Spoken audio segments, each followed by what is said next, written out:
Historically speaking, since the early 1800s and late 1700s, the United States has experienced a recession every 4 to 10 years over those centuries.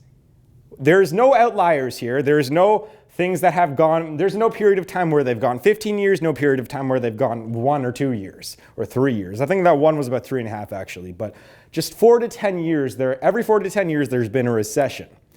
Now I'm gonna kind of say something right here. So when was our last recession? Well, it happened in 2008. We got out of it in 2009.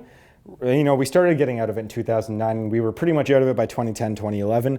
But it started in 2008. That's the important number here.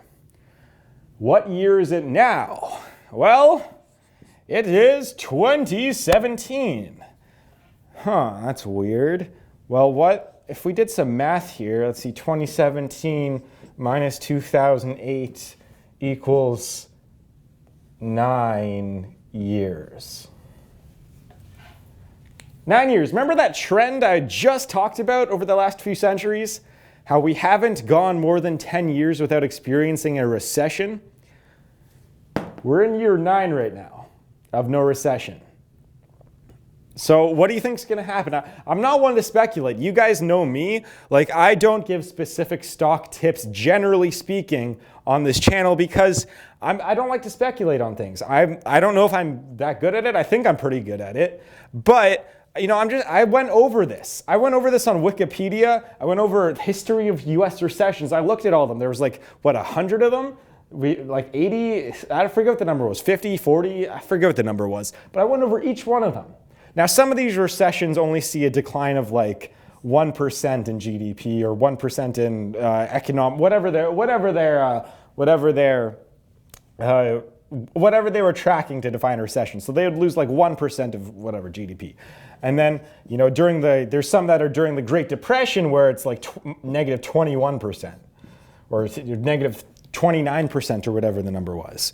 So I'm not saying that we're going to go through a Great Depression or anything. We might. I've went over this in other videos, is that the stock market, when the stock market takes a dip and when the economy takes a dip, what the Federal Reserve does is they lower interest rates.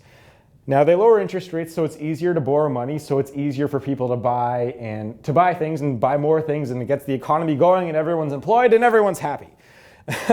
But here's what happened during the last recession. I've explained this before, is that up here in 2007, things were great, and then it took a dip in 2007, took a dip in 2008, and the economy's done well. It's kind of gone back up again. I shouldn't have laid it flat there.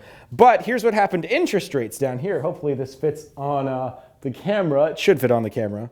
So this little mini chart here is interest rates. They were pretty good. And then they took a dip. They were at 4% or 5 or 6 or 7%. Then they took a dip to essentially 0.25%. Now, the interest rates have stayed like this, and they've gone up a tiny bit in the last few months to 0.5%. So what's going to happen during this recession? We cannot lower interest rates anymore. It's already at 0.4%. Are we going to experience a terrible recession? Are we going to see negative interest rates? I don't really know what's going to happen, to be honest. I don't really know. But I do know that there should be a recession coming soon. And if we were to go through the historical records, there should be one coming by next year, by 2018. We should be experiencing some sort of recession. Remember in 2007 when everyone's like, oh, this is all great. 2007 is a great year. Everyone's borrowing all the money. Police officers on $50,000 salaries get $1 million homes. By the way, I was in grade 7 when that happened, actually. And I lived in a wealthy neighborhood, but I did notice how some of the people in my neighborhood, they had parents that were firefighters or policemen, and they were able to get $1 million houses. That's the kind of area I grew up in. Now, at the time, they were probably 800, 900,000 in 2007. But I actually thought that was a normal thing when I was, 10, 11, 12 years old. I didn't really know any better at the time. It's kind of weird how that happens. And then, you eventually start learning more and you're like, oh yeah, people making 40 to 60 grand shouldn't be buying $1 million homes. But you know who should? People who earn millions of dollars. And that is kind of the point of this video, the recession. How could you earn millions of dollars during a recession? Now, will you earn millions? It depends on how much money you have. If you have millions, you can earn millions, but I'll kind of show you what you should do during the recession. So I have this strategy, which I've gone through in my videos. My strategy, well, the basic strategy for most people, not me, that are, trading in stocks is the buy sell, right? It's the, you buy stocks low and then you sell them when they're high. But I'm kind of a different guy. You kind of buy stocks and then you buy more. Now this goes for all sorts of investments. I mean, not just stocks. I'm talking real estate. If you want to invest in wine, maybe your own business, you can invest in your own business, in ads and whatever you want. Stocks. I said stocks already. So I'll tell you how you can make a lot of money during the recession with a few kind of tips. This is all kind of off the top of my head, by the way. I didn't take notes on this. People think that I take notes on every video, and some of them I do when I don't know a lot, but or when I have numbers to memorize. But this is just kind of something I know off the top of my head. So in 2008, sorry, I shouldn't do that up here actually. I'll do this graph again that I already showed you. So 2007 was around here, and then 2008 happened, and da-da-da-da-da. So yeah, 2007, things were great, and then 2008 came along, and GDP and pretty much all market value went down 50%. Not GDP, I shouldn't have said that. Everything pretty much went down by 50% within months. This should even be sharper than that. I mean, it should be like this kind of. And then, 2009 happened, 2010 happened, 11, 12, whatever, keep going up here. And then slowly, we start to see a recovery and more of a recovery and more of a recovery. And all of a sudden we're in, 2017 over here. And what do you know? Even if you bought in 2007, you still would have a 10% return on most of your stocks. This is the S&P 500, by the way. This is kind of what the graph kind of looks like. It's a lot more jaggedy, but I'm going to kind of ignore that. So what does this show you here? If you had the buy and sell philosophy here, well, you would buy, and then as this was going down, you'd start to sell and sell and sell, and then maybe down here you do have some money. Maybe you've had some losses. Maybe you've had some major losses. Maybe you've had some major gains. You probably took home a few percentage points. That's good. That's good for you. You avoided all your value of your stocks going down. But let's think about this in the long term. Almost a decade later, your stocks will be worth more now than they are today. Sure, they didn't keep up with inflation, but still they're worth more now than they are today. So we're going to talk about right during this part here. Why did the stock market crash, and how can you make money off that? This part right here. Now, the stock market crashed. There was the whole real estate subprime mortgage crisis. I'm not going to go into that too much, maybe a little bit actually. So what makes the stock market go up and what makes it go down? And just the economy in general, like real estate, what makes it go up and what makes it go down? It all comes down to supply and demand. So, for example, here, everyone wants to invest in the stock market from 2001 to 2007. Everyone's like, yay, this is great. Let's invest and invest and invest and invest. And because there's only a limited supply of stocks, the demand increases, so the price increases. That's the way it works. The price goes up. Now, all of a sudden, people can't pay their mortgages, banks start losing money, insurance companies go down, all that stuff happens within a week span. Stuff starts coming out. So all of a sudden, all the investors panic. They go, wait, we have to take our money out. I can't invest in the stock market. It's going to go to the shits. Why? We shouldn't be doing this. We shouldn't be investing whatsoever. So everyone starts taking their money out and taking their money out and taking their money out. Now, this is where you should be taking advantage of everything. This is something that Warren Buffett does. And when everyone else is selling, that's the best time to buy. That's some words that I always live by. And generally, when everyone wants to buy, it's not the time to sell, but it's the time to like maybe ease off on the buying a little bit, right? So I'll give you an example here. What if people sold all their stocks right here? Like right at this point right here. Right in between September 2008 or September 2007 and mid 2008. I don't know when the recession started. It was 2007. It's kind of started. Then 2008 it like hit everyone, right?